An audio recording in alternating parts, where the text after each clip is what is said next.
Welcome back, everybody. Once again, glad to see everybody still in the land of the living with us. And as always, I just want to start out with give me 1 second. I've lost some information in here. Oh well, I'll get it back later. Not a big deal. Not a big deal. But start out with seeing how everybody's doing. Starting up top, Steph and Lynn. Well, Lynn. I don't know where Steph is, so we'll start with you. She's coming. Oh, sorry about In that. the room. About to enter the chat.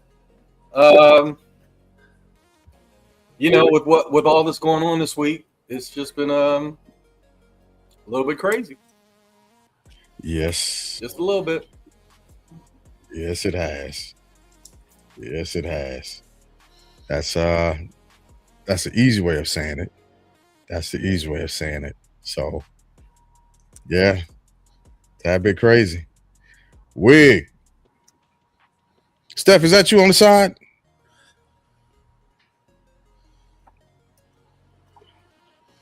Hey, we might as well get into it. It's been a long week. Let's go and get into it. He sounds like Richard. Man. Well, okay. Right. 1 second here, 1 second.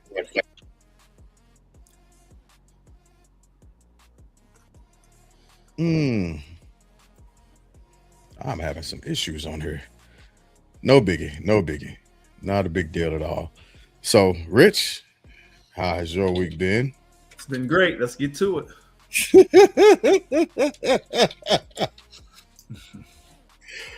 Okay, well then we will jump right into it. All right. So give me 1 second here. I'm trying to fix something real fast.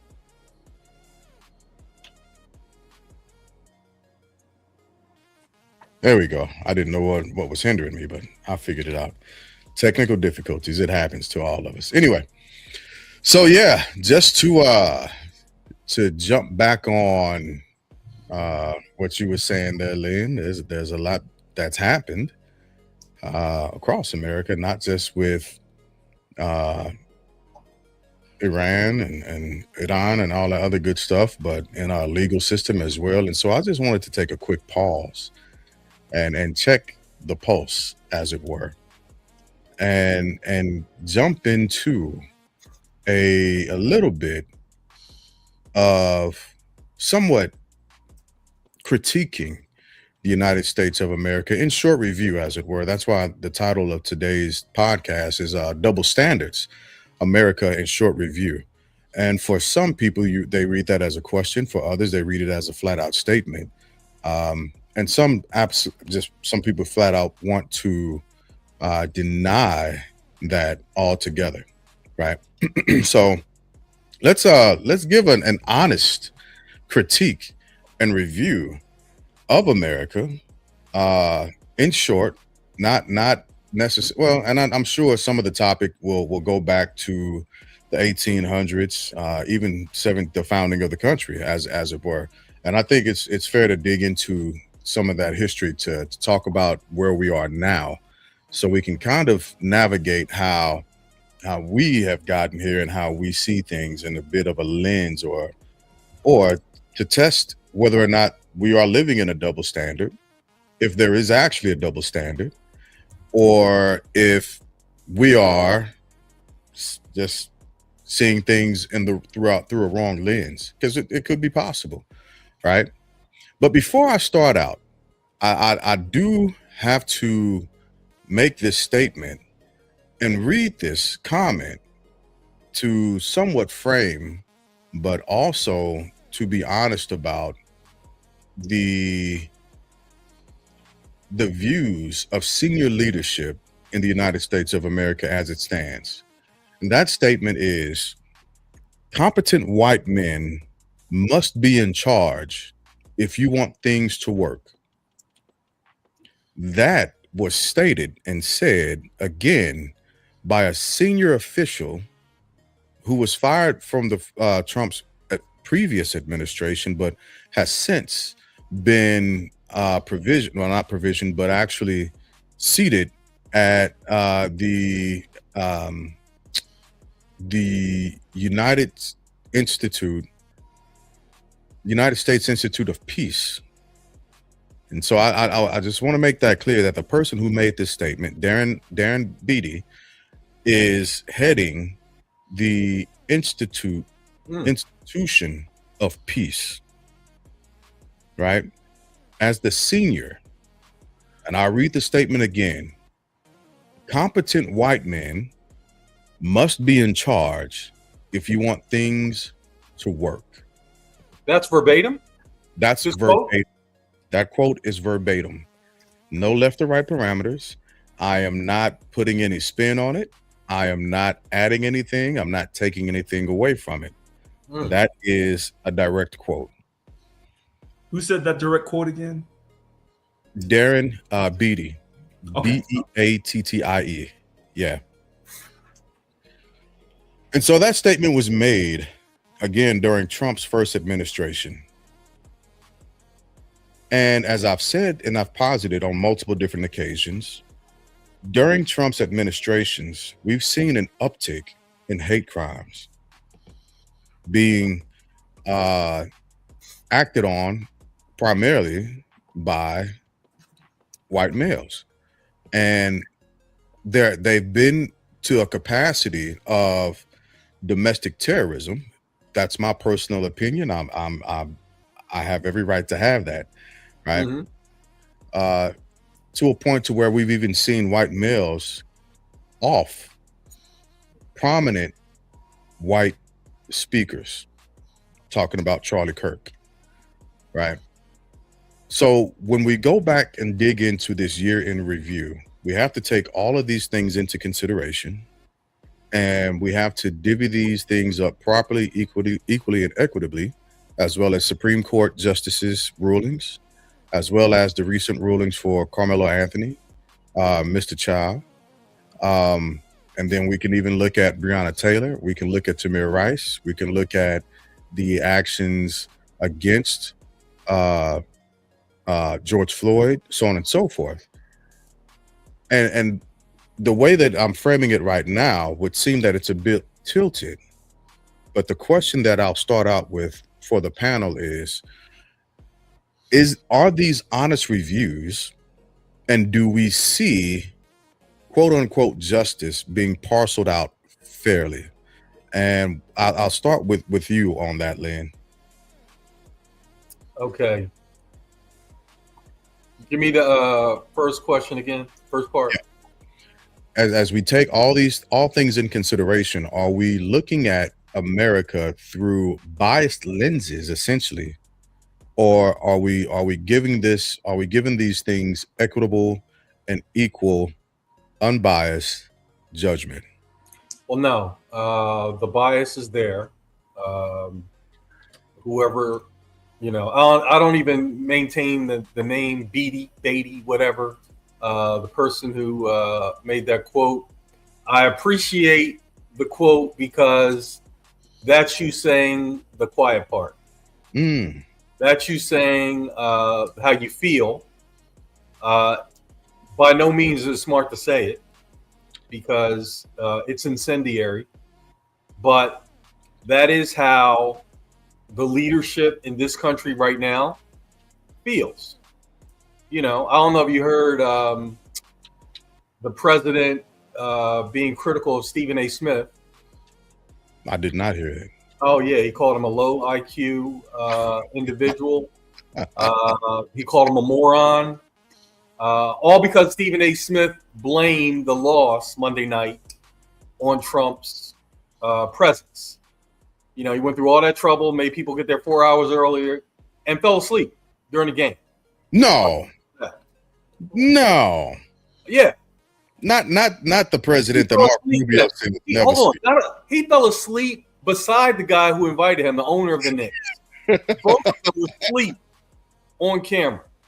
The camera couldn't pick up the snoring, but they were both asleep. And the Knicks lost. So, Stephen A. Smith had something to say about that. And then Trump came back, the way he always comes back, saying that Stephen A. Smith is not qualified to hold a high-level political position like the presidency, and not even qualified to hold a low-level political position. So, when someone says you got to have white folks in charge, I just want to let you know that that's not even an American thing. When I was running an oil and gas company over in Nigeria, we had to bring in a layer of white folks to the tune of $1 million to oversee the Nigerians that were actually running the plant. So you're paying $1 million so white folks can look at what you're doing. That's it. They're not running anything operationally, but without that presence, you couldn't get outside investment because it was an indigenous company. So you couldn't go out to the street to Europe and other places and get investment without there having white people on the payroll that were essentially doing nothing but just being there. It was like a what did the mob call it? A no-show job. Oh, basically. And then my wife just reminded me of his comments about black jobs this week. You hear that? I didn't hear that one. Black jobs are factory jobs. Oh, so they've given us what the jobs are supposed to be. Oh, well, yeah, according to him, the black jobs. Black people are going to be very happy with the jobs we have because we're bringing car manufacturing back to the United States and blah, blah, blah. The whole thing is just who he's always been.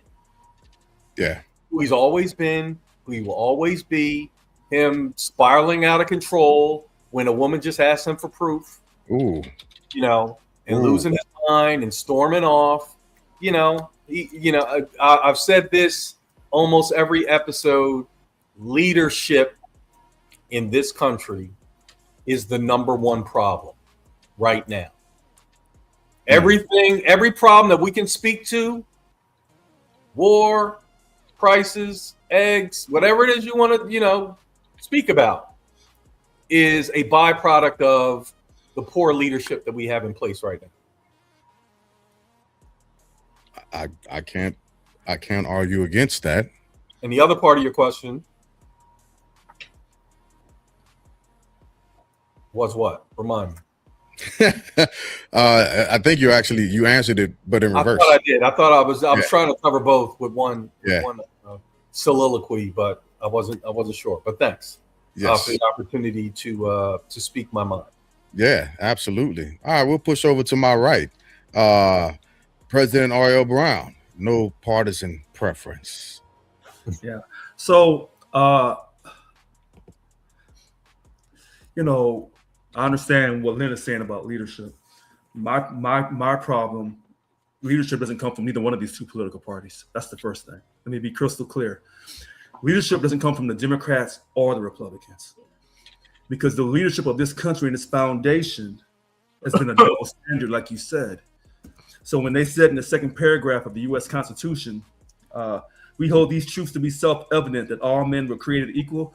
That was your leadership from all the political parties before they even became parties. These are all these white men sitting together saying that we can enslave Africans, their property, not even full property. The cows and pigs have more prestige than these enslaved Africans. And when they said all men, they were basically saying that their mothers and daughters and sisters and cousins and any other white woman they slept with wasn't as good as them. And then they doubled down on their religious racism by saying that the God that they worship is a white God. And therefore they could continue on that manifest destiny crap that came from Europe that they said they couldn't stand when the kings and queens, they left the queen part out, but when the kings of Europe said by manifest destiny or by, quote, divine right, God has put me in charge because of my skin color. I stopped right there because I want to do a lot of listening tonight. Okay. Wig, we're pushing this over to you. Well,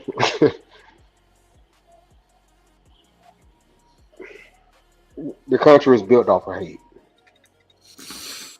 Point blank in the story, it was built off of hate. For anybody to say anybody to say that people of color has ever had a fair shake in this country that we all served in, has got to be losing their mind. Listen, when they convicted the young fella the other day, right? The jury took three hours. If it only take you 3 hours to decide somebody's life, that it would decide when they sat down in the chair. Mm, mm, Casey Anthony, the jury deliberated for 2 days. For 2 days, she was charged with first-degree murder, aggravated manslaughter of a child, aggravated abuse, and she was found not guilty. She was only found guilty on misdemeanor providing um, false information to law enforcement.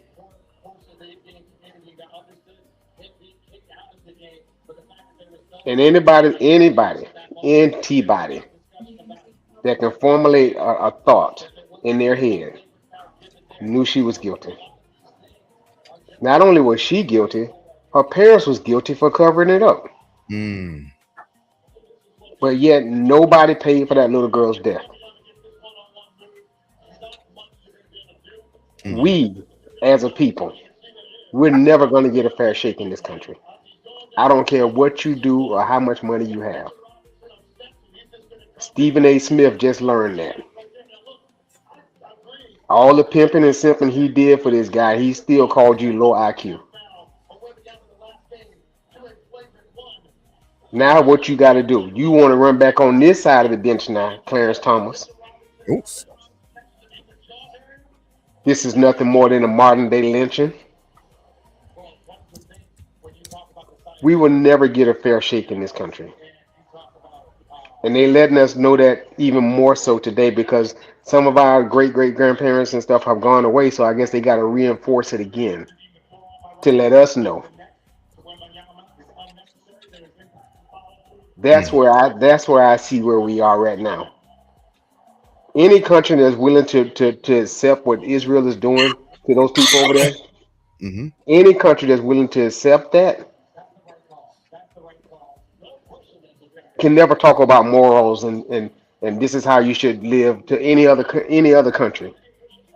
The way that they treat their own people here that built this country, for you to go to another country and tell them that look how this is how you should live, don't worry about how we treat our people over there. They basically said that young man's life was only worth 2 hours and 45 minutes or 2 hours and 30 minutes because they probably took lunch. This mm. was decided before they sat down. This was nothing more than a formality. Like Glass, I'm finna wrap it up, guys. Like I told Glass last night. I don't know if you watched the video I sent you, Glass.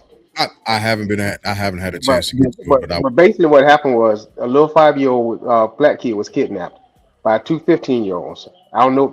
I watched the video because the guy was speaking to the people who killed his son. One of them last name is Gonzalez, and I couldn't pronounce the other one's last name. They basically kidnapped this little 5-year-old, beat him with a 20-pound dumbbell, beat him with bricks, golf clubs, and beat him with a 70-pound bird feeder, and they threw him in the garbage. And they found him in the garbage.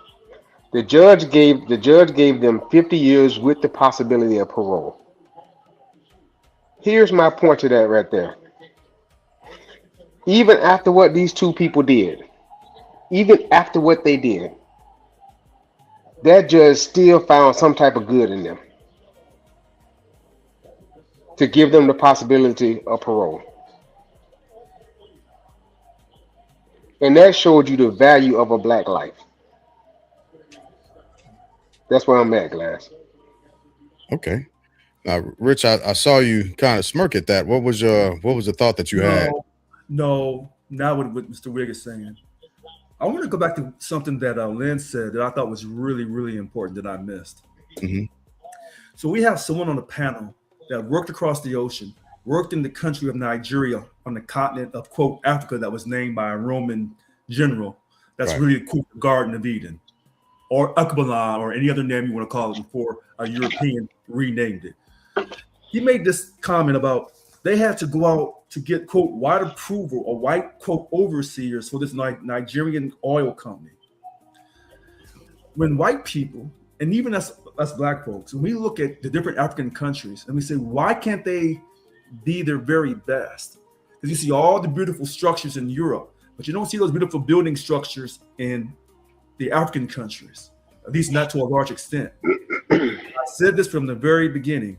When you cannot control your natural resources and you're not allowed to build your own nuclear weapon, you'll be answering to somebody else. And then when the older black folks said years ago that, quote, the white man, and I hate to say it like that because I'm saying it kind of collectively, that Europe, because they lacked resources, and I'm talking about after the Romans went down to Egypt and ran through all that and tried to whitewash it, after all that. They always lacked resources. So they would go down to Africa or go to the Far East and grab everything they could and go back and build their own society to say that, quote, to manifest destiny, we are racially superior to all others. And I thought what Lynn said about that was so critical because we all know, maybe people don't know, in Nigeria, these different African countries, the Nigerians are the strongest, in my opinion, highly intelligent. But yet, for them to get their oil company going, they had to, quote, go get a white overseer. And then it runs into a deeper issue that I wish Deuce was on, when I rant and rave against the Federal Reserve System, that banking cartel, that central bank. And if you're not part of it, then they'll tell all the other countries that run through a central bank, don't negotiate or participate in any type of African affairs within those African countries. And that's why those presidents, Burkina Faso, Niger, Mali. Yes. Now, these three black presidents, these three black men, African men, somehow, some way, they're still alive. Mhm. And now, if you're taking a bet that they'll be gone in 10 years, you'll probably win the bet. And I'll end with this. Sometimes you can go too far to the right. Sometimes you can go too far to the left. You got to have some balance. In my opinion, Donald Trump is the last great white man in some white people's eyes. And once his presidency is over, we're going to have a reckoning in this country. Now, all the racists from the left and the right have said we're going to have a race war. We're well on our way. And we have to first, decide how we're going to deal with Israel. I don't agree with how Israel was created. I don't. But they were created. So if I say we as Americans, we can defend our home country, because I'm a defensive-minded veteran, then I have to give support to any other country that wants to defend this border, even though how they got created may have been based off of corruption. But again, I can't be a hypocrite because look at the country I was born into that was based off of corruption, like Mr. Wicks said. And this is why sometimes I just lose my mind and I go off when I see black folks yelling at other black folks, either in terms of endearment or in terms of rage or just in everyday conversation, saying the N-word and perpetuating a negative stereotype when they said they brought us over here because we were inferior. And that's why I get so upset. Because as long as we keep listening to music and having this tough attitude, and we're already considered a threat to America we should have all been dead after the Civil War. Somehow we got through that. And somehow we got through the 60s. I mean, they took Dr. King, they took Malcolm X, they took Medgar Evers, they took Fred Hampton. They took as many black folks as they could up out of here to send us a message. And somehow, some way through the grace of God, the black Hebrews and their children, they still walking around here today. And that's why I said I wanted to be kind of quiet tonight. Because remember, I told you, that Rick Child, why is it when I'm watching CNN, and maybe I missed it, Lynn, I didn't see them cover Rick Child. I'm watching News Nation with Chris Cuomo, who I think is really on the up and up. Now, did his producers tell him don't talk about Rick Child? I can't catch Bill O'Reilly talking about it. But this Carmelo Anthony situation, which I said I don't really have much to say because I want to sit back and watch what people say about this. Now, all of a sudden, this is all over the TV. Yeah. So I'll stop right, here. so let me help you with that. So the Carmelo Anthony situation has been news here since it occurred last year. So to Wig's point, he was tried in the court of public opinion. Oh yeah. Now, see, and what you may not know or may not heard of is he had a GoFundMe that rocketed past $500,000. Okay. And then they had him or his family buying luxury cars, moving into a gated community with these funds. That was not a lie. That's the truth. No, let me help you out. So Okay. There's another thing called Fund Send Go, or I forget what it's called. Yeah. It's like GoFundMe. Yep. GoFundMe does not allow you to raise funds for someone who has been accused of murder. Okay. So there's no GoFundMe money. Okay. Now this other thing, Fund Send Go, that got up there in the hundreds of thousands as well. No different than the money that was raised for your boy Rittenhouse. Okay. Yeah. Same deal. But what they could never prove is whether they, you could prove they didn't buy the house in the gated community because that would have showed up on real estate records. But they couldn't even prove if they rented the house. Now, why did they need to rent a house in a gated community? Because a black man killed a white boy. Mm-hmm. So the family was getting threats and so on and so forth. So this has been going in this manner. And for me, hearing about it for a year, I only heard the details about the size discrepancy this week. I didn't know the kid was 80 pounds heavier than Carmelo Anthony. Yeah. I didn't know that. I didn't hear that till this week. I heard that long. I didn't hear that he was taller. Yeah, I heard that than Carmelo. Yeah, I heard that. Yeah, I didn't hear that. And I've been, here in Texas. Okay. Because that place is in Frisco. Uh-huh. Yeah. Which is right in Dallas, Cowboys country, Dallas, all that stuff. McKinney, Seagoville. Yeah, so we've heard about this, for some time. And I wanted to read this quote because I think it's so powerful. Black people are to be feared, but can never be afraid. Yeah. So Carmelo Anthony's defense in that I feared for my life, that can be uttered by a professional law enforcement officer, but it can't be uttered by a kid. Can you repeat that phrase? Sure. Okay. Black people are to be feared, but can never be afraid. Now, how are we doing that at the same damn time? Well, and that becomes part of the question, especially when you weigh in the balance the actions of Kyle Rittenhouse and Carmelo Anthony. Go ahead. By all means. Listen, of all the things that me and Lynn have argued and agreed upon, this statement here is really a culmination of all of our mindsets. And I'm going to say this for Wig and for you, Mr. Glass. Lynn says, blacks are to be feared, but never afraid. That is your foundation of racism in this country regarding the enslavement of Africans and their descendants. You are to be feared. You are not to be trusted. You are lazy. You are shiftless. You should be thankful that we took your name and your culture and religion away from you and brought you over here, if you survived or not. Oh, but by the way, if anything ever goes down, you can never, ever be afraid. So if we have to blow your brains out, You can't say that you were afraid, so you blew our brains out first. You don't have that option. And so when they talk about those Irish slaves and all these other slaves, see, there's no other group of people. And this is what gets me so worked up and so passionate. This statement, blacks are to be feared. And this is why when we play rap music and we're saying the N-word, not all rappers, but some of them do this.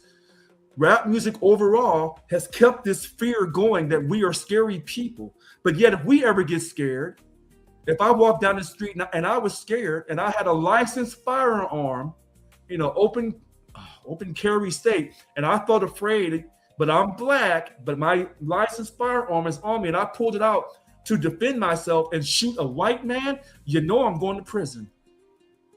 It doesn't matter what those lawyers say, you're going to prison off that jury. So what becomes the retort? Because if like this is the stance that you've taken, and I appreciate when you do this, but if I'm thinking like somebody who's not black, if I'm thinking like a white man, well, you're being a victim. Why are you being a victim right now?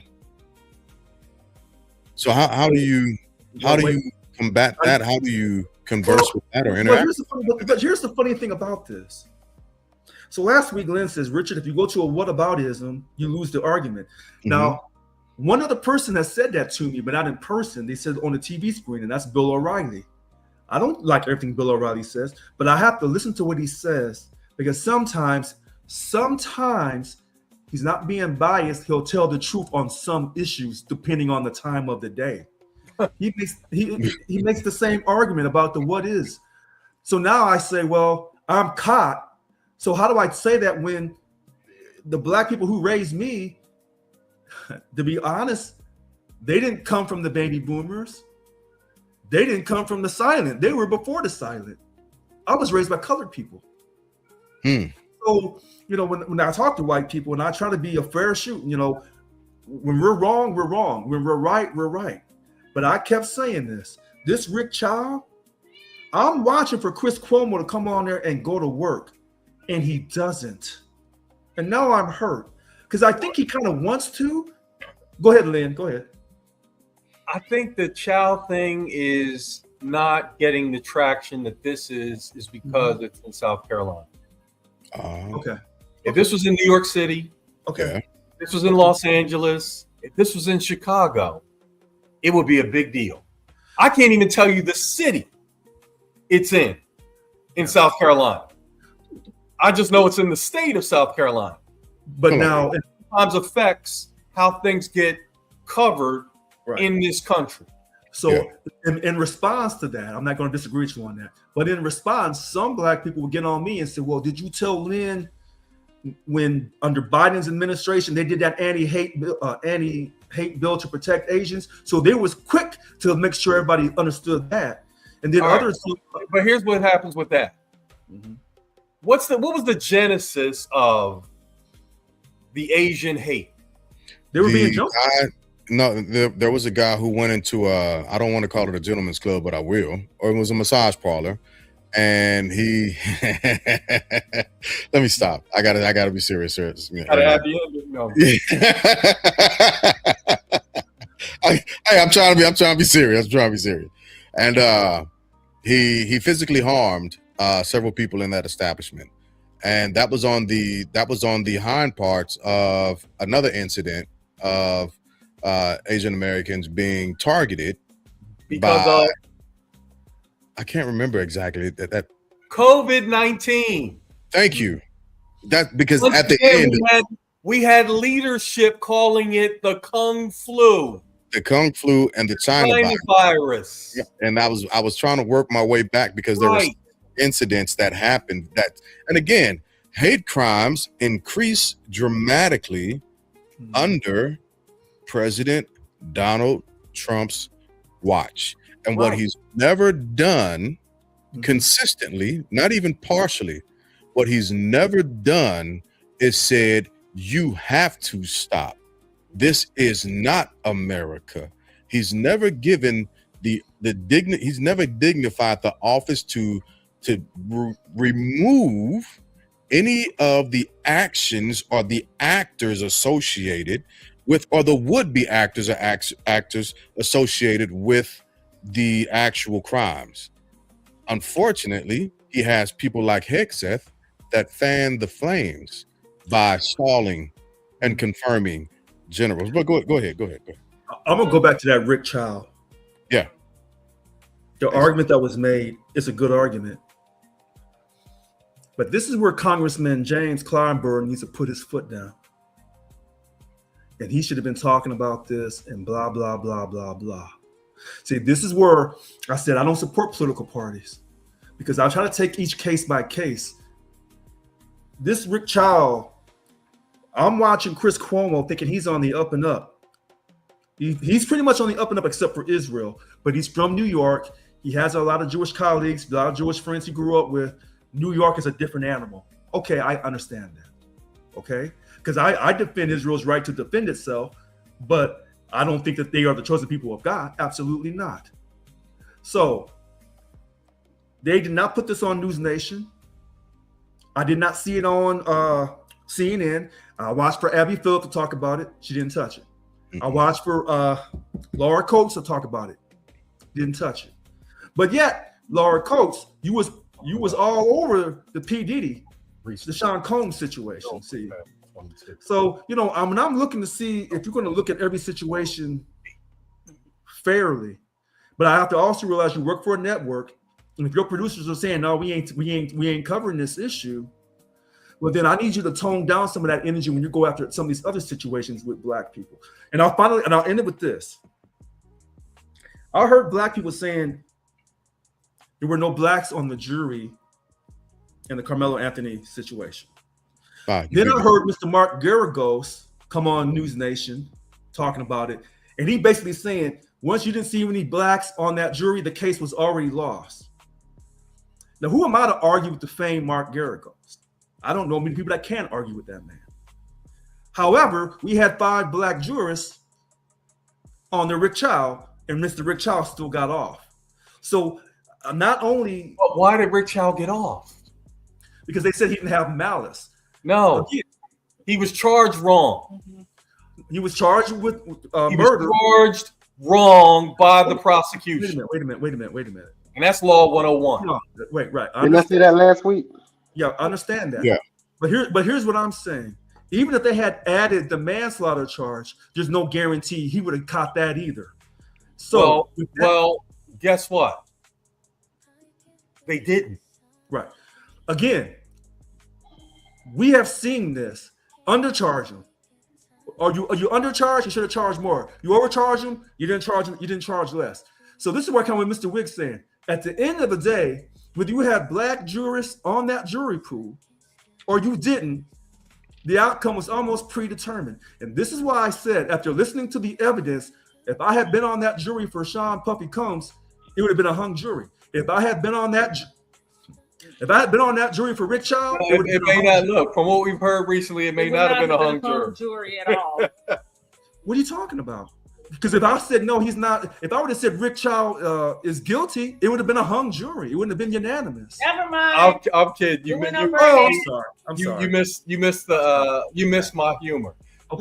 Listen. I hear what you're saying, and that's why I like to say the word believe, because we don't know. Okay. I believe if manslaughter had been a consideration, he would have been convicted of manslaughter. Here's why: the jury came back to the judge with questions. Whenever a jury comes back to the judge with questions about the instructions, it's because they need another charge that's not there. That's what I've witnessed when I have watched these law proceedings in action. When somebody comes back and says, what's the definition between murder and manslaughter? But manslaughter is not on the menu. Guess what? That means they're having a problem inside the room. But there wouldn't have been no problem if I had been part of that jury as one of the 5 Black jurors. Richard, what's an easier thing to do? Charge the guy right, or get Richard from California to go down to South Carolina and legislate this thing? Remember when you started coming on here regularly, and I said, just listen to people and watch them over a period of time. See, my story has been consistent. Mr. Wig, if I had to change up on my story, Mr. Wig would have checked me. I have never changed up on my storyline. I said, just watch when black folks said they down for the culture. And I said, I'm not down for the culture. I'm for the community. And I'm telling you, when you get real ones, for example, if I had been one of those 600 that got called to be possible jurors for the Carmelo Anthony in Frisco, Texas, one black woman says, I can't be part of this because I'm afraid I can't send that young black man. I can't send that young black man to jail. Hold on a second, sister. You're exactly what we need on the jury. Now, was she picked? No black people were picked. So Okay. why would you even No. I mean, was she in that 600?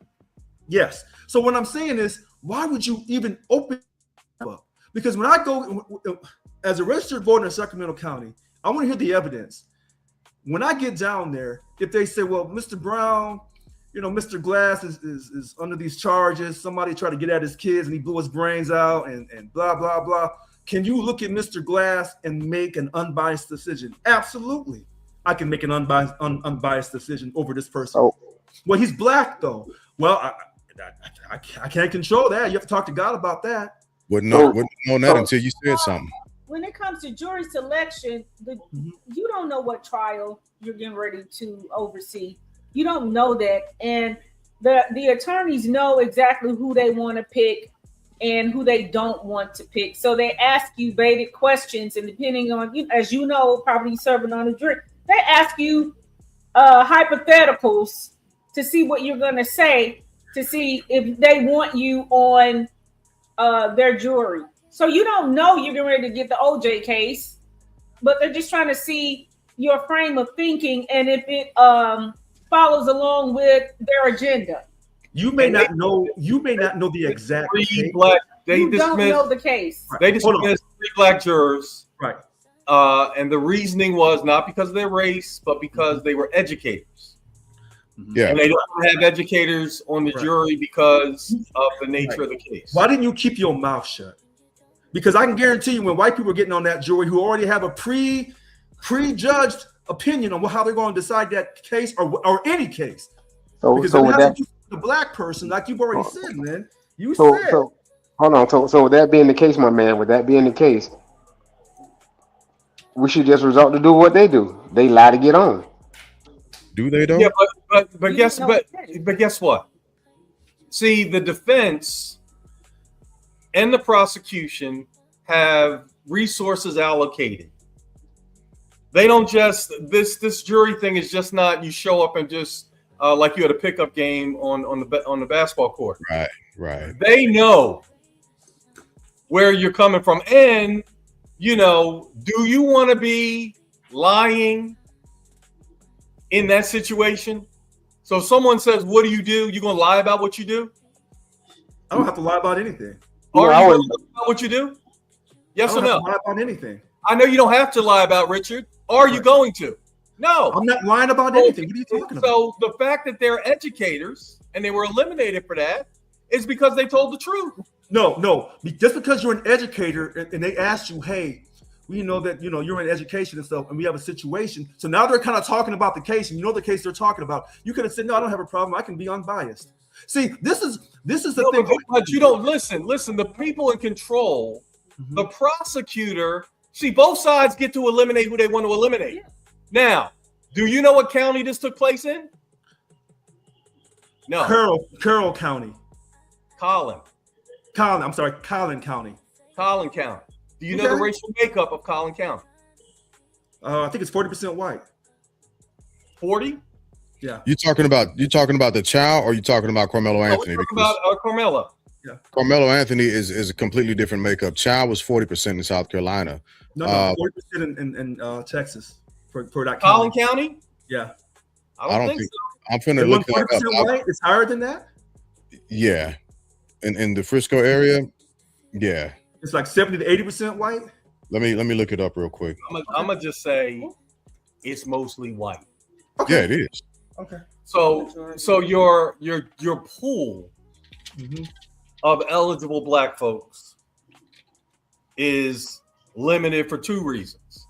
because it's a small population, and because that small population is not putting themselves in, like you were saying about the lady, in harm's way. Because now this woman is showing me, from what you're quoting, a lack of courage. And from the way she said what she said, she believes the man is guilty. And she don't want to put him away. No. She said she could not. She said, from what was reported, this educator said, I wouldn't feel comfortable. I don't think I could vote to put this person away. All right. Why are you voting to put him away? What do you believe when you're saying that? That he's innocent or guilty? She hadn't heard the case yet. Right. But what her words say, if you just go by her words, she believes it's a good logical conclusion to believe. No, you don't know what she believes. I don't know. I said believe. Believe. We don't know what she believed. I know what I believe. Okay. I know what I believe. Okay. Right. Based on her words, right. I believe that she thought he was guilty. All right. So I can turn, but wait a minute, hold on. See, this is where I catch people, and I keep saying this. He's guilty, but not first degree murder guilty. So it's about 53% white. Okay, so I said 40, 53%. All right, 53%. All right, so listen. Hold on, Richard. 11% black. Huh? 11%. Thank you. Okay. Small, and then that 11% is not all registered, so smaller. This is my point. All right. You know what? I tell you what. I'm gonna let y'all talk, because every time I come and I bring it and I stay consistent, there's always an argument back. Argument. You know the problem is, Richard. No. Lynn, you always got an excuse. Hold on, Lynn. No excuse. Lynn. This is why you interrupted me. This is why when Mr. Brooks first got into it with you over a year and a half ago, and somebody else got into it with you, you always want to come across like you know everything. No, it's not coming across as anything. You know what I want to do? Y'all go ahead and talk. Put a period on my sentence. Y'all go ahead and talk, because no matter what people say, let us talk. Have the answer. Let us talk. No, y'all go ahead. Let us talk. I'm done. So what was the dispute? Let me ask you that, because I was typing. Let me just complete a sentence. Por favor. See? Based on what the woman says about what she doesn't want to do, she's not coming off as she believes the child is not guilty. That is what I believe when I listen to those words. I don't need to know what's in her brain.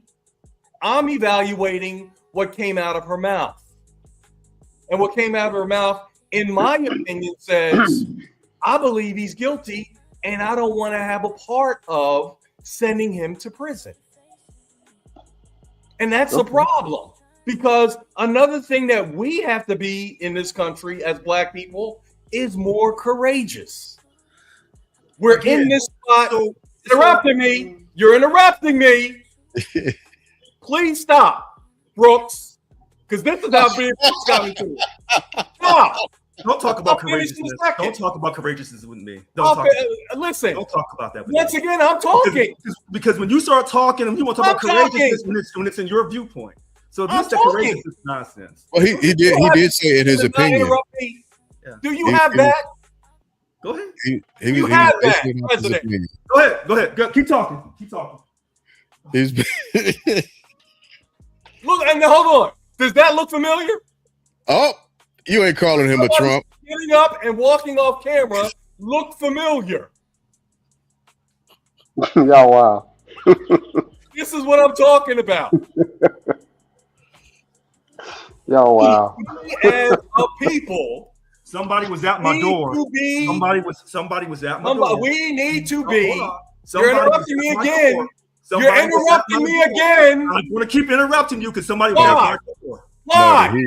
Somebody was at my door. Why do you have to interrupt me? Why can't you just let me finish? Go ahead, finish.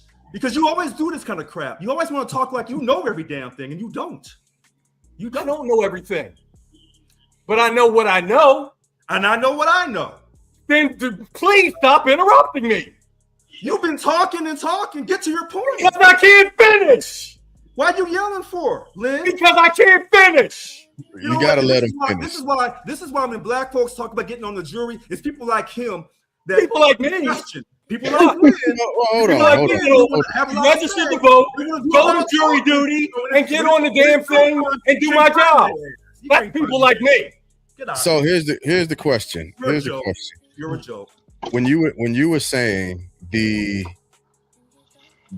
we have to be more courageous, where were you going with that? Willing to get on a jury and fight for justice. Not conclude that if you participate, you don't want to be a part of someone going to prison. That is not what you're called to do.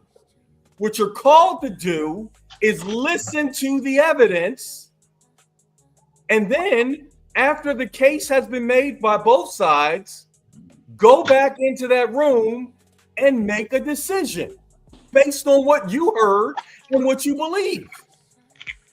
And if you're not courageous enough to do that, you shouldn't participate at all, including your comment. Wig, you've been trying to jump in. What were you going to say? You know what? That's I don't even know.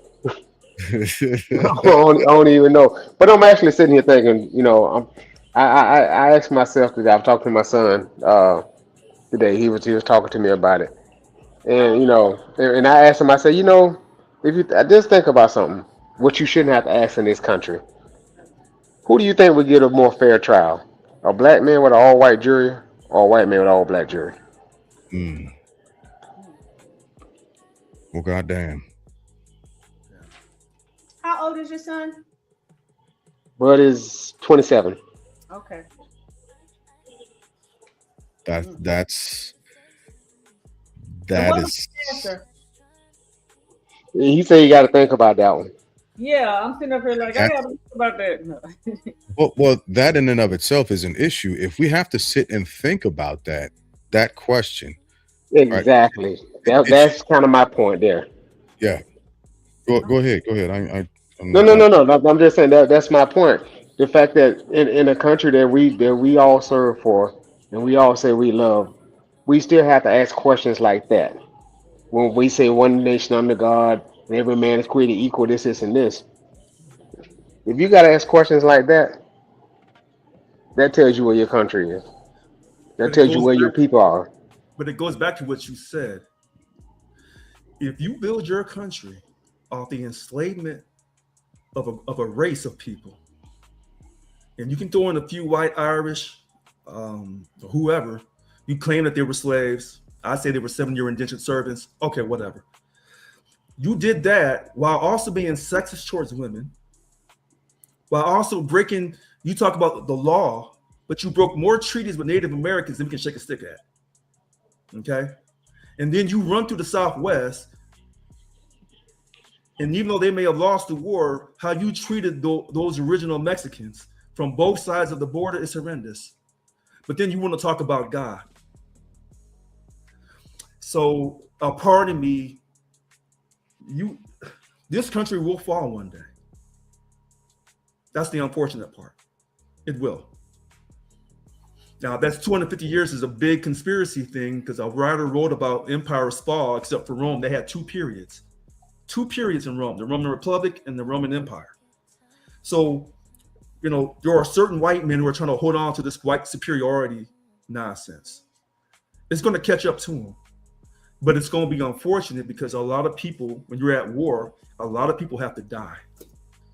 And when I see black folks talking about they're down for the cause, but I know the truth's not in them. The labor is great, but the laborers are few.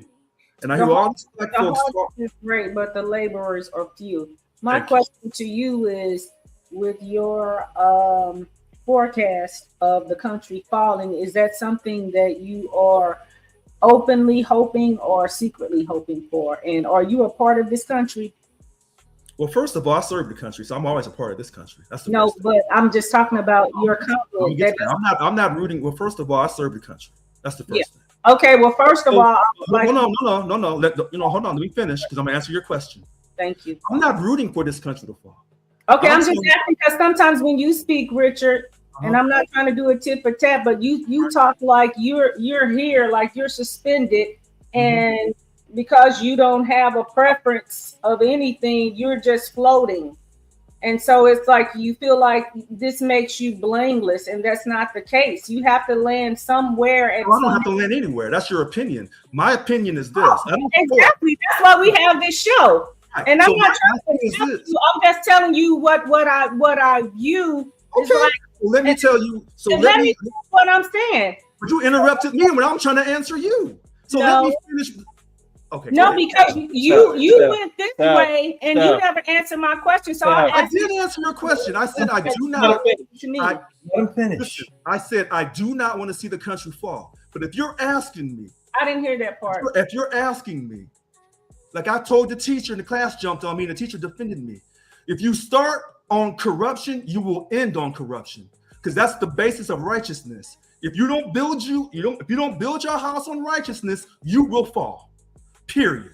I missed the part on what you said. You didn't want. No. Am I rooting for the country to fall? No. I wouldn't have asked you that question had I heard that. So my apologies for that. But I just wanted to know. It was a statement that you made. I just wanted to know because sometimes we forget that we're in the country and a part of all of this mess, and it does touch everybody. So if you, because there are plenty of people, and it's our right to not be happy what's going on in our country. That's our right. We don't have to like everything that's going on. That's the beauty of the country. But at the same time, you don't want to be anti. Wait, hold on. And I said this before I met y'all. And I said this when I first started coming on this show over a year and a half ago. I said you have two types of veterans, in my opinion. You have the kind that will strap up and come blow your brains out. That's not me. I'm the kind that's going to protect the home soil. Nobody's coming over here to take nothing from us. If I want somebody to take something from me, there's enough people of all races in this country, called a capitalist country, to take from me. I don't want China or anyone else taking anything from me. But do I believe that we should go over in these other countries and have these wars? I absolutely do not. Because I know how my ancestors came over to this country. With that being said, I try to be consistent. I don't believe that when Israelis said that they are the chosen people of God, they are. Absolutely not. But do I believe, I think May 15th, 1948, when they established their country or their state, or however you want to politically define it, through hook or crook, they got it done, so they should be able to have their country. If those other Middle Eastern countries say, we'll never accept you because we know that the original Jews, Black Hebrews, and they ain't white like you. And so with that being said, if they say we want to get Israel out of here, and Israel says, well, we're going to kill you before you kill us, okay, that's called war.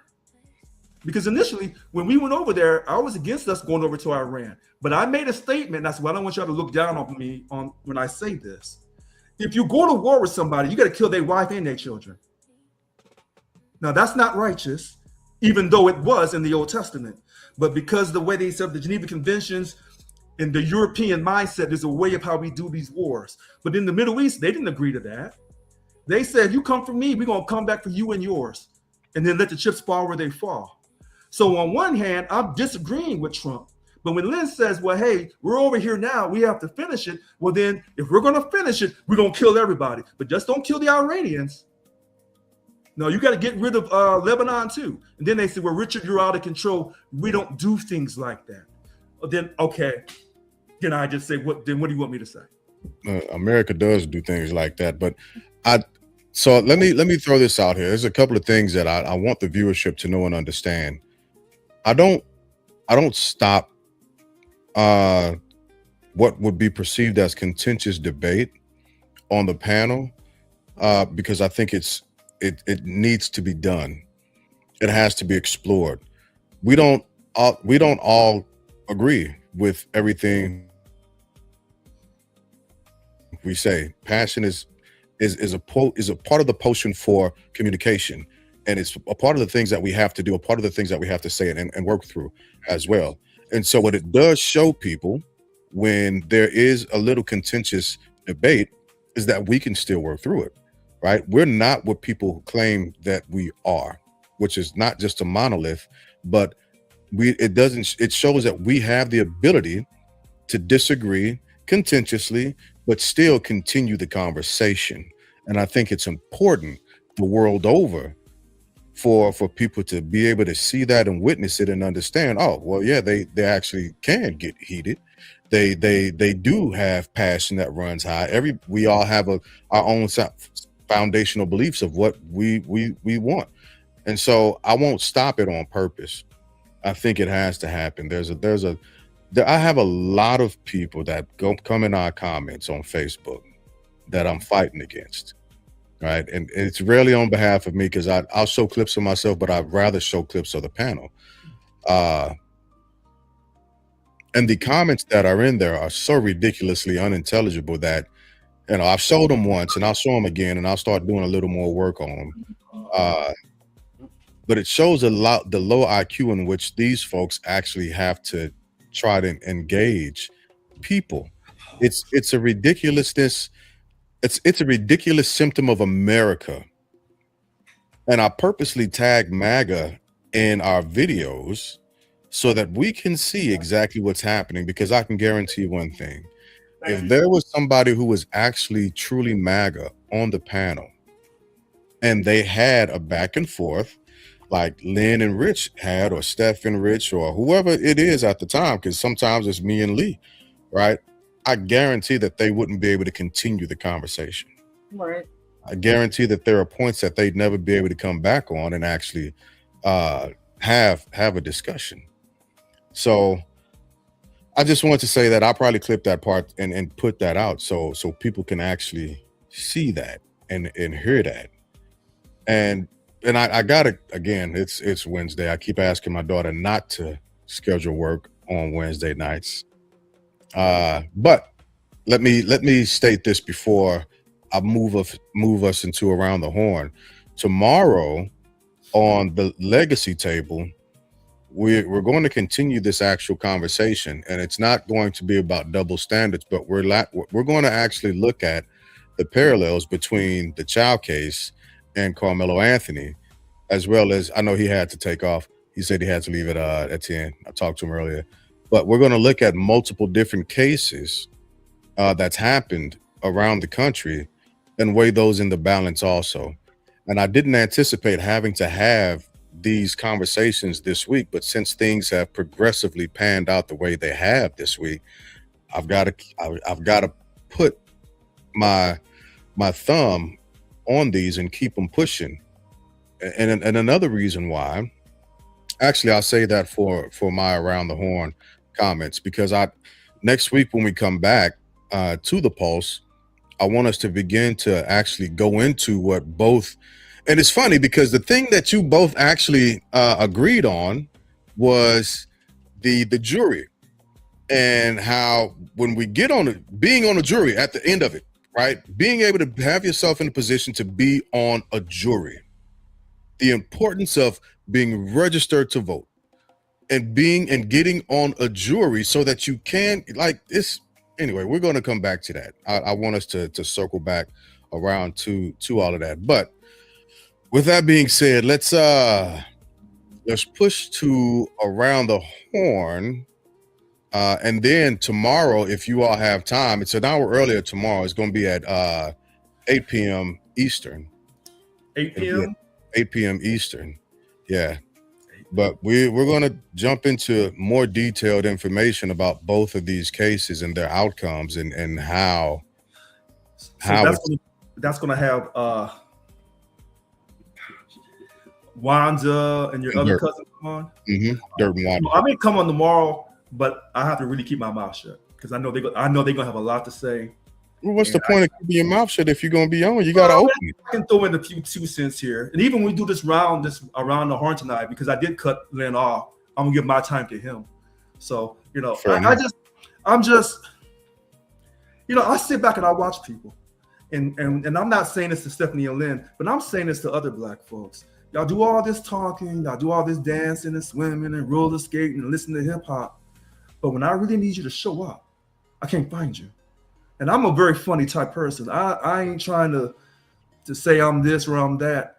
But when you call me and say, hey, look, my ass is in a situation, and whether I did right or whether I did wrong, Richard, not Richard, come get me.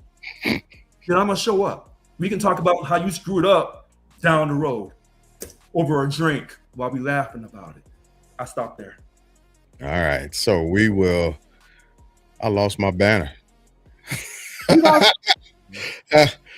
I'm working on a little sleep, y'all. Work with me. You heard stir fry. Ooh. Yeah, send us the link. Send us the link tomorrow too. You got to send us that link. Yep, I'll make it tomorrow and push it out. But that stir fry, I got a whole story for another time. Sure, stir fry. Send us the group text link for tomorrow. Yeah. Okay. Stir fry dead to me. But that's a whole nother story. All right, around the horn. Around the horn. Stephen Lynn, you are up. I came in a little late, but I was listening, and I really don't have anything to say other than what you were talking about, Jay Glass. I believe that it's healthy, not to get so upset about disagreeing about things, but to push through. Sometimes when things get hard for me, I'm learning to say, not to say, so that I can deal with whatever is to come. We will see peace when we see him. So I don't like it when things get really, really, really heated, because it makes you uncomfortable, and because everybody is not the same and everybody has different triggers. So if it turns violent, whether it's verbally or physically, it makes me uncomfortable, and then friendships are ruined. So it's not that you can't say what you want to say, but you have to practice. We have to practice the self-control, and and try and be fair. It's okay to be heated, but again, the person that loses it, they lose more than their friends or their relationships. They lose a lot. And respect each other and allow people to check you just like you're trying to check them, then it's a better place. But it's challenging, and I'm glad that even after what's said and done, hopefully with this group anyway, I'm glad that we can reconvene and come back together with no animosity, no real animosity or hurt. Agreed. You said a lot of important stuff, but your connection was dropping every now and again, or it could have been me. I don't know.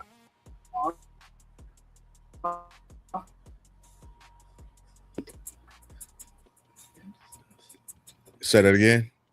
I said it looks delayed. Now it's caught back up, but I'm sorry you saw that. That's all right. All right. Go ahead. Could you hear what I was saying? I heard every word. Okay. Perfect. Then it's me. Don't worry about it. It's just me. It's my connection. All right. It's on you, Lynn. All right. So I'm just going to end it where we started. Is there a double standard in this country? Yes.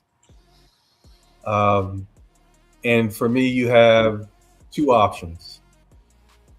You can complain about it, or you can figure it out. So, the courtroom double standard is you got to get a better lawyer than the prosecutor. So if we go and we look at Simi Valley, remember that? Rodney King? Yeah. Powers that be moved the crime from LA to an all-white suburb. Right. And what happened? I think they were found innocent. They were found innocent. Yeah. Even though there was video of them beating a black man within an inch of his life, they were found innocent. Why? Because there was nobody in that pool in Simi Valley that could even look and be sympathetic or empathetic for Rodney King. Now, that was a battle. But a couple years later, the war comes. The war is O.J. Simpson. And the reason why O.J. Simpson was found not guilty was because the courageous black people on that jury wanted to send a message, regardless of how they felt about his guilt or innocence. Because years later, when you listen to those jurors, what did they believe? Who they believe killed the woman? Well, which ones are you referring to? I'm talking about the jury for the O.J. Simpson trial. So there was more than one black person. Most of them believed that he did it. This is what they said. Okay. But because of Simi Valley, they were sending a message. Richard, please. Please. Now, I didn't ask you for your time. I'm asking for my time. Because all I want to do is complete a sentence. I'm going to be 58 real soon, and it's harder and harder to keep these thoughts in my head until they come out of my mouth. And it gets even more difficult when I'm interrupted. That's all I ever asked for in the show. You can believe whatever you want. You can say whatever it is you want to say about me. It's just got to be one contingent. It's got to be true. Now, you know, when Wig brought up the conversation he had with his son, unfortunately, the question has to go deeper. What's the crime? And what's the jurisdiction? Because the difficulty with comparing the Child case to the Carmelo Anthony case is because those two are not on the same side of the courtroom. Child is a defendant, but we're rooting for the prosecution in that case. The prosecution is representing the victim. Carmelo Anthony is now the black defendant.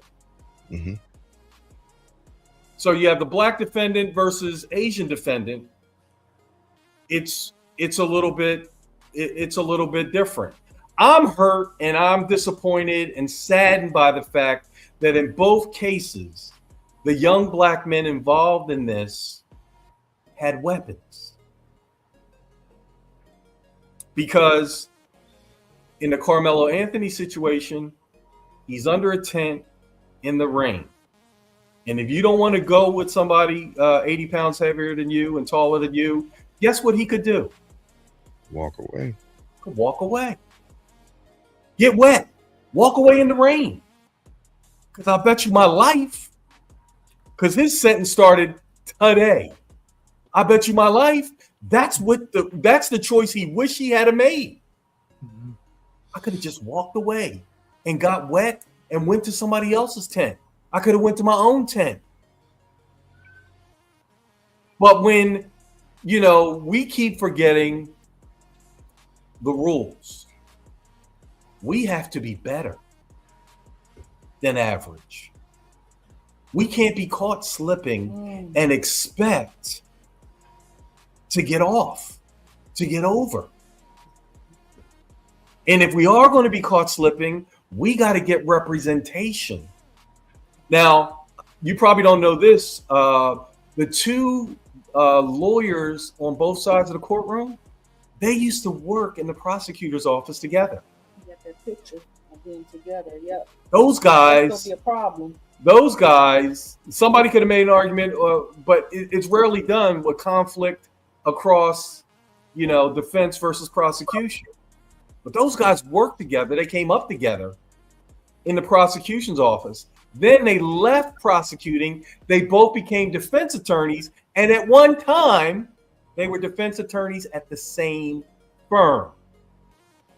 Then one of them decided to go back to government, and one stayed in the defense attorney lane.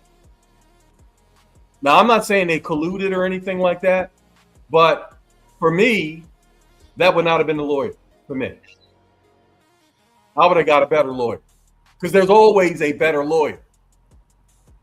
And unfortunately, I've said this many times, these courtroom antics come down to a trial by combat. And having gone through this process myself, having hired a $400 an hour lawyer so I wouldn't go to jail, I know how this game is played. And that's our system.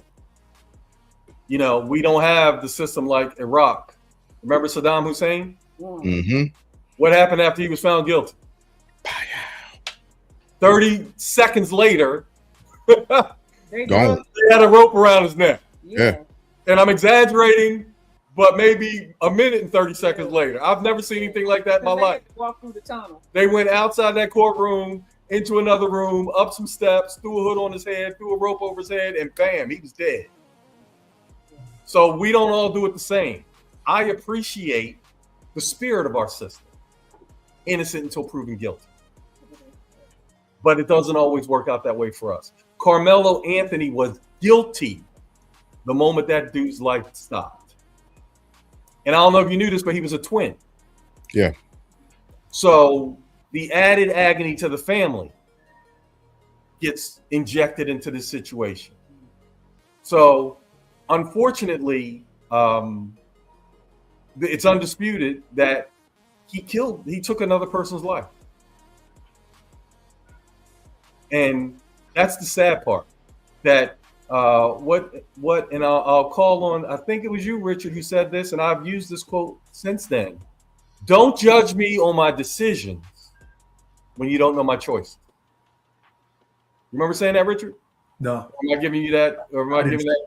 I'm giving you that's a pretty good line, but I didn't say that. Yeah. Okay, I thought you said it. Something like I that. think you actually did say that. Yeah. Sometime last year. Yeah, you said it a while ago. Yeah. I said, don't judge me on my decisions if you don't know my choices. Yeah. Oh, I may have said, don't judge me on my decisions if you don't know what I've gone through. I may have said it like that.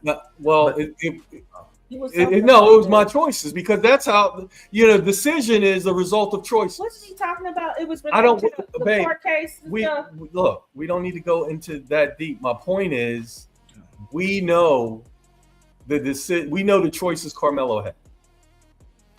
Carmelo could have put up his dukes. Mm-hmm. Carmelo could have walked away. Or Carmelo could have, and here's another thing, you gotta open this knife that he used. It wasn't a switchblade or something like that. It was a foldable knife that is small enough in Texas not to be illegal, yep, but illegal at a school event. So all of these choices. Why are you have a knife in your pocket at a track meet? Now, when I ask these questions, I sound like I'm hating on him, when I'm not. My intent is for people to think about your choices, because Stephanie reminded me of a time when I was a teenager. My boys got beat up at a party in the suburbs. So they retreated back to the hood for reinforcements. I was one of the reinforcements. I was in the back seat riding bitch. You know what riding bitch is, right? I was on that hump in the back seat. Yep. I gets into the back seat with a gun. I get out of the car. I get calls all kinds of P's and F's and all this stuff. I'm undaunted. I'm out. Guess what happened? They went back to the party. Somebody got killed.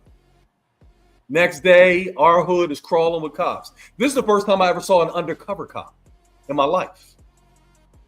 Guy was a black dude, dressed more like Columbo than a police officer. And he was out for blood. And I was like, I wasn't there. And you know how many of my homeboys said they wish they had got out of the car like I did? Everybody except the driver and the guy with the gun. Everybody else wished they had got out the car because that was a choice that I had. And I'm not trying to come off as being better than anybody or knowing more than anybody. I don't consider myself nothing special. All I know is that my purpose here on this planet is to inform and educate and help make people's lives better. And you do that, in my opinion, by making smart choices. You hear, clarify. And in both instances, with the child case, the young man made the decision of going into an establishment with a gun. I believe no gun, he's still alive. I could be wrong. I could be right. Doesn't change what I believe. Same thing with Carmelo Anthony. No knife, no 35 years in prison. Those are the good decisions. Those are the good choices that we need to start making. And it starts with us at home. Because in both instances, the parents have been called to scrutiny about their children's actions. Now, we've seen, I don't know where that was that in Georgia? White father goes to jail because white son shoots up a school? Yep. That was Georgia? I think it was Georgia. There's been a couple of cases. Right. So what I have to remind people all the time is white folks get in trouble too. Yep. White father got convicted on his son's action. So wait, hold on a second. Wait a minute. See, I want you to stay consistent. Okay. I want you to stay consistent because I'm not disputing what you say, even though it was never proven that Cyrus walked into that store with a gun. That was never proven. When he got shot and he fell to the ground, he said the gun fell out of his pocket. That's suspect because the witnesses didn't see no gun that he pointed at Mr. Chow. When Andy Chow first told the police that he didn't point no gun, and then later on he recanted and said he did point the gun. That's for tomorrow. That's for tomorrow. Okay, but hold on. But when he talks about these decisions, choices. But I want to take you back for a second. Now I want to see if you feel the same way about Trayvon Martin. Because when that George Zimmerman was following him, if Trayvon had just gone up to somebody's door and said, "Hey, look, this man's following me. Can you call the police? I'm afraid for my life." But when he decided to fight George Zimmerman, he put his life in his hands. But would I feel comfortable telling Trayvon Martin's mother and father that? No, I would not. I would not feel comfortable having that conversation, particularly because it's Florida. Would you feel comfortable saying, "I wish Trayvon Martin had run for his life that night"? I wish he had never ran. Please, can you answer my question, Richard? So say it again. What's the question again? Would you feel comfortable telling his parents, "I wish he had run for his life that night"? No, I would not feel comfortable telling them that. Okay, thank you for answering the question. Yeah, I would have no problem saying that to them. Well, because, and this is where you and I kind of sometimes we cross paths, and I get into it with you about consistency. I have said from the very beginning, over a year and a half ago, when black folks get in trouble with the police or with anything in the streets, if you run, you just caught a case. But see, I'm from St. Louis, and so many black folks have been killed in St. Louis from running from the police. So many black men have caught a case because they was riding in the car, wasn't no drugs in the car, and the cops was like, "Oh, you're gonna catch a case today." Okay, except George Zimmerman is not police. So Right. do you believe that if Trayvon Martin had just took off running, because here's my consistent statement, human beings are built to survive. So running from that situation is a survival instinct. You get shot. Do you believe that Zimmerman would have pulled a gun and tried to shoot this guy while he was running from the scene? Do you believe that? Yes, I do. Okay. I do. I don't. Because I'm a firm believer. I don't. As long as you, let me tell you something. If I had a child and he said, "Well, hey, if I ever get afraid, Daddy, what do I do?" You do not run. Because if you run from anybody in the street, you just caught a case, you just got shot. If it's the police and you're running, they're going to shoot you in the back and say you had a gun or drugs on you, you had drugs in your system. But Lewis, so my view is tainted. Now, I was raised, in fact, the people who raised me, the colored folks, didn't teach me that. It was my mother and my aunties and uncles and the people in the community. And that's why when the police pull me over, and Mr. Glass knows this, he knows better than anybody the type of cars I had in St. Louis and how I didn't get my head from getting blown off. And that's when I did have a licensed firearm, where I had to control my temper. So when the cops would pull me over in St. Louis or Illinois or in Texas, boy, I know the game, and I cannot guess wrong at all on anything. But other black men, whether they have a criminal record or not, they see things totally different. Okay, I respect that. But when you say these things about choices, we can go back to all these cases where black men and women have interacted with the police, and I said, if they could have just did this. But the problem is, that Rick Child hurts me. Yeah, there's no police in Chow or Zimmerman or Anthony. So the choice is fight or what? It rhymes. Flight. Fight, flight, or freeze. Well, we don't do freeze where I'm from. It's Okay. fight or flight. That's Run, survival instinct. those human survival instinct will get your head blown off. If you Why run, not? if you have a confrontation with a store owner and you're African American male and you run, you're probably gonna get shot. But that's the difference. That's the difference in what y'all are saying, because he said the cases that he's talking about, they do not have law enforcement directly. But even if they don't have law enforcement, if it's a store owner, that's not Richard. Have you ever run from something? no. Wait. Hold on a second. Have I ever run from someone trying to blow my brains out? No, nobody didn't see here. Listen, Okay. was somebody trying to blow Carmelo Anthony's brains out? No, I'll answer for you. No. Wait a So minute. he could have just Right. run from that. No, I understand that. Remember, I said last week, I don't really have an opinion on this Carmelo Anthony. I said this last week. You've never heard me. It didn't exist last week. No. You I said said it. You said it in the group chat, Hold but you on a didn't second. say it on the show because it wasn't a part of the show last week. Hold on. I said this already, and James knows this. I said I don't have an opinion on this Carmelo Anthony. I said this is a little trickier.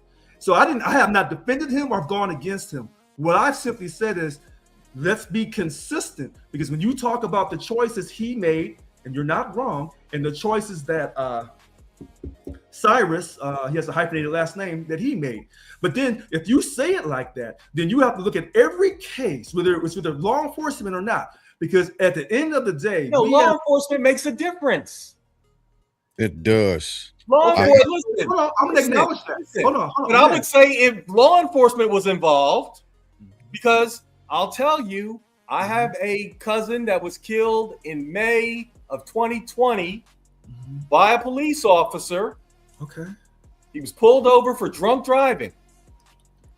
And he did not want to take those cuffs. And he ended up getting possession of the officer's taser. Now, here's the double standard about the officer's taser. When the officer possesses the taser, is it a deadly weapon? Of course it is, but they won't say it is. No. Let's follow the rules here. When the officer possesses the taser, it is not a deadly weapon. Yeah, according to law, it's not deadly. When I take possession of said taser, It's deadly. it is now a deadly weapon. My cousin struggled with the police officer, got control of his taser, and once that happened, the police officer executed him. This is May of 2020, right on the cusp of COVID-19. So when law enforcement is involved, you do not run. You stand pat. You follow the lawfully given instructions by the peace officer, whether you agree with them or not. So Lynn, You take the cuffs and you go to jail. And Okay. you hire someone and you get out of the shit. Well, I've said that, and I've said that about interaction with the police. I've said it from the time I've been coming on this show. And we don't have a disagreement there. No, But we in don't. the three instances we were just talking about, Trayvon, Cyrus, and Carmelo, there is no law enforcement present. So let So me in those cases, finish. get out of there. Hold on a second. Let me finish that point, though. This is where you and I go different ways. When law enforcement, yes, you have to comply with law enforcement. Even when they do things illegally, you comply and fight for your day in court. Okay, we agree on that. Now, you and I agree, and even though we have strong disagreements, you and I agree on this, and other black men will disagree with this, will strongly disagree with us on this. But anytime a black man, I'm just going to go to St. Louis, anytime a black man or a black boy in his teens, anytime you have an interaction with anybody in the street life, any business, anybody, not just law enforcement, but anything, anytime you have an interaction, I think about Ralph, Pat. I think about Ralph. Mm-hmm. Big Ralph. Mm-hmm. Anytime you have an interaction as a black man, your life can be gone just like that. It doesn't matter. You can't guess wrong or you will be gone. Now that's St. Louis. Now we ain't, well, you know, we are as bad as East St. Louis. We don't get the credit because Chicago and New Orleans and Newark, they get the credit for being violent black cities. St. Louis is a very violent black city. And I'm telling you, the only reason why I'm alive, because I can't guess. Because if I have any conversation, if I see somebody jump on somebody, if I see a brother jump on his girlfriend in the street, if I open my mouth to defend her, to protect her, I probably just got shot. And I had a situation a few weeks ago.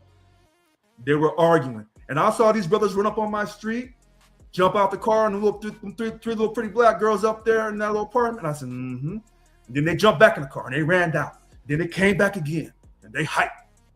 Next thing I know, cops are at my door. Oh, they were shooting. Oh yeah. So anytime a black man opens from the time he's 12 or 13, because you know they say we're always a threat. You already said that we're considered a threat, and we can never be afraid.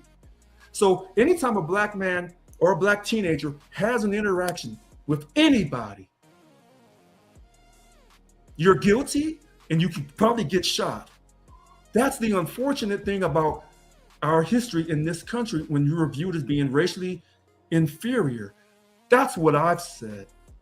So when you say, hey, these men, these people with people who are not law enforcement, you know, their basic instinct was to run. As long as black folks are teaching other black folks, if you're scared and it's not law enforcement, you should run for your life, you probably gonna get shot. Don't you run. You have to use your communication skills. And at that point, you probably gonna get shot anyway. So I'm looking at in the worst case scenario. Who's gonna shoot Carmelo Anthony? Well, in his case, hold on. In that case, that's a special case that I had no opinion on. Because when I heard about the situation, I said, why didn't he just walk away? Because that's what I was saying in my heart. But here, I got to pause y'all. Go ahead, and get off. And here's why. Lynn, you took just about every last point that I was finna be making tomorrow. You took almost all of my points, man. No, it's good. But hold on. Listen, Lynn is not wrong. He's right. I feel the same way. But here's the big problem. This is something we as Black America, in my personal opinion, this is what hurts us. We know in our heart, we can't prove it. Just like we can't prove that God exists. But we know in our heart, if the roles had been reversed, and that had been the white teenager stabbing Carmelo, he would have got off. I don't believe that. But make it this. Richard, make it this. Okay, go ahead. White kid stabs white kid. Is somebody going to jail? Yep. Probably. Yes or no? Probably. Yes or no? Probably, yes. Be courageous enough to say yes or no, please, for me. Okay, yes. How's that? Because you know if Mr. Wig was on, I had forgot about the Casey Anthony. He threw that in our face, and I got quiet. Well, Casey Anthony once again had a better lawyer. Okay, I'm not disputing that. I know, but I'm just saying that's the part people never look at. People don't look at the trial by combat lawyers. You know, OJ got off because he had Johnny. Well, okay, and had he stayed with Shapiro, that nigga would have went to jail. Hold on. You're right. But in some cases, because Shapiro thought he did it. Yes. No, look, and this is why I didn't want to get off on the tangent because OJ makes everybody upset. I thought he was innocent all along, and after this conquer, and I still think he's innocent. Now, if I'm wrong, then I'll be wrong. But Johnny has me convinced. Now, with a that's glove. that. With a glove. Okay, that's fine. Let me do my round so I can go get my pay. Go. Lynn, I'll give you that victory. I'll take the loss on OJ because I've taken more losses on OJ with black folks and white folks. I'll take the loss. I don't think he did it. I watched that trial, but I could be wrong. But in these other situations where sometimes it's so clear cut that sometimes I do sound like an older, angry black person because I just know if the roles had been reversed, then they would have made excuses. It wouldn't have mattered about the lawyers or not. The white kid would have got off. But am I saying 10 out of 10 times the white kid would have got off? He would have killed the black kid? Not 10 out of 10. I'd take 7 out of 10 though. I'd take those numbers. I'm just being honest. But when they tell us as black folks, we can't go on juries and make decisions without race being involved. But yet white folks can have all white juries and convict us and it's no problem. And we know that some of these white people on these juries were racist. So this is the problem. This is the problem when your foundation is jacked up, nothing's going to come out right. No matter how, you can do the 13th Amendment, the 14th Amendment, the 15th Amendment, the Civil Rights 64, 65 Act. Who cares? We didn't start right in this country. And as it says in the Bible, if your I feel like I'm cat. If your foundation ain't righteous, it's kind of like you being married to somebody, you cheating and she ain't. You're not equally yoked. But if she cheating and you cheat, work it out. Work it out. So, if you go to court and they cheating, and I hate to say this, because if they cheating, then you won't have to do a little bit unless you want to stay righteous with God. But the way you're saying it, when you go to court and it depends on the lawyers, well, look at me. I didn't have any money. They wouldn't indemnify me. And I wouldn't do certain things. So I took a loss, even though I knew I was right. But I took the loss. So how do you think it would have turned out had you had an attorney better than their attorney? You know what? I don't think I tried to find an attorney. I couldn't find one. And I was Richard, you're not answering the question. It wouldn't have worked out any differently. So if you had an attorney superior to their attorney, you believe it would have been the same result? Yeah, because I'm fighting the Democratic Party. I'm fighting SCI International. No. See, if you got a better lawyer, you're not fighting anything. You're better lawyer. Lynn, I couldn't even find a lawyer who wanted to go up against SCI. I know, Richard, I understand that. All I'm asking you keep hypothetically and whataboutisms, but when I turn it on you, I can't even get you to answer my question. Because I think you're wrong. Wrong about what? Wrong. Huh? Wrong about what? If I would have had a lawyer, do you think I could have beat them? No, I couldn't have. No, he said a better lawyer. A better lawyer than their lawyer. I would have still lost. Why? The better lawyer never loses. The better lawyer wins. As a rule, Lynn, the better lawyer wins these contests. Lynn. Just like I gotta go. The better NBA team wins best of seven. So Lynn, what you're saying is it doesn't matter about your race as long as you have a better lawyer, you'll win in court. If that's your stance, OJ is the best example of that. He's an outlier, Lynn. Right, but he's the best example of it because OJ killed a white woman. This is why a Jewish man. Correct. And got That's found correct. not guilty. But Lynn, that is like 1 out of a million cases. How many cases where black men have been gone to prison for crimes they didn't commit, regardless if they had a lawyer or not? You can have the best lawyer in town.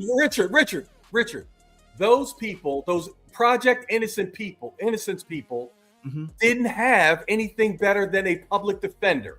Correct. They didn't have. See, my fundamental point is this. That's why it's a trial by combat. I think I asked you before if you saw Game of Thrones. Yeah, I saw it. Okay. The whole series. Right. So when they have the mountain, you got to come up with somebody that can beat the mountain, right? And actually, the guy did beat the mountain until he started running his mouth and pulled the poison spear out of his chest. And then the mountain punched him in the face and knocked all of his teeth out. I've never seen anything like this before in my life. but it was a trial by combat. Right. That's what happens in a courtroom. And that's why you're able to elevate out of that prosecutor silo. And where do they go? They go into being defense attorney generals. That's how we end up with Blanche. So Lynn, so this is where we fundamentally disagree. But I'm just one black person. If you come on the show tomorrow and make that same statement to these other black folks, because you think I'm a little silly, let's see how they respond to that. Listen, all it is what I believe. Okay. Yeah. I believe it because it's logically sound, but I also lived it. I lived it. Right. So the government accused me of stealing $3.5 million. Right. What did I do? You got a good lawyer. I got a better lawyer than the U.S. attorney for the state of Delaware. All right. So that's your lived experience. Everyone has their own lived experience as black folks going through the criminal or civil court system. Mine is a lot different. And I'm telling you, I know without a shadow of a doubt, what I believe is, even if I would have had a lawyer, look, I had a lawyer initially, paid the man $20,000, and he didn't do a doggone thing. And he was a reputable black lawyer, has a name for himself down in LA, and didn't do nothing for me. Just took $20,000, took $10,000 out of my pocket, and then the $10,000 I had raised to different people to help me fight this case. And he didn't do anything. And the first black lawyer that was supposed to help me fight this situation, when I was over at the union, turned his back on me. So your experience with lawyers versus my experience, and I'm gonna tell you why I get a little upset. The first black lawyer was recommended to me by another famous black lawyer politician.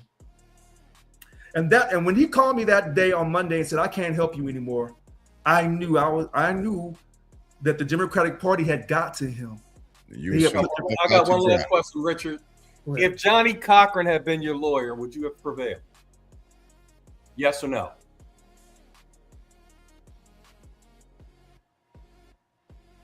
I rest my case. Hold on. I'm going to say no. I knew you would do that. No, well, hold on a second, because I'm not saying no. No, wait a minute. I gotta go. Let him go. Yeah, I gotta go. We can do this all night. Yes, we can. And the game is on. I don't want to be good. But you gotta send us the link for tomorrow. I will. Yeah, I definitely will. But here's my quick around the horn. With everything that we were talking about and trying to wrap up and talking about the legal system, so on and so forth.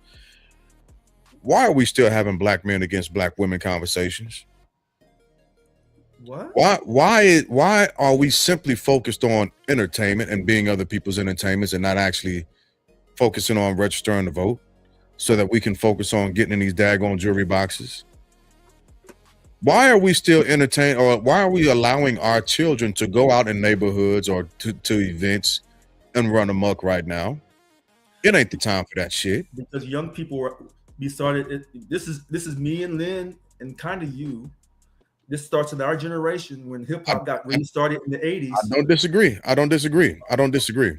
Okay. But these are different times also, right? Okay. We didn't have a Trump in office. Okay. We didn't have a Trump in office. We didn't have a person who put somebody else in a position of power who would literally say out loud, competent white men must be in charge if you want things to work. You know, to be honest, hold on, this is my around the horn. I'm cooked. We didn't have that same situation. So one or two things is going to have to happen with our community. One or two things. Either we get serious about the situation we're in right now, or we just tap all the way out and we allow whatever to happen.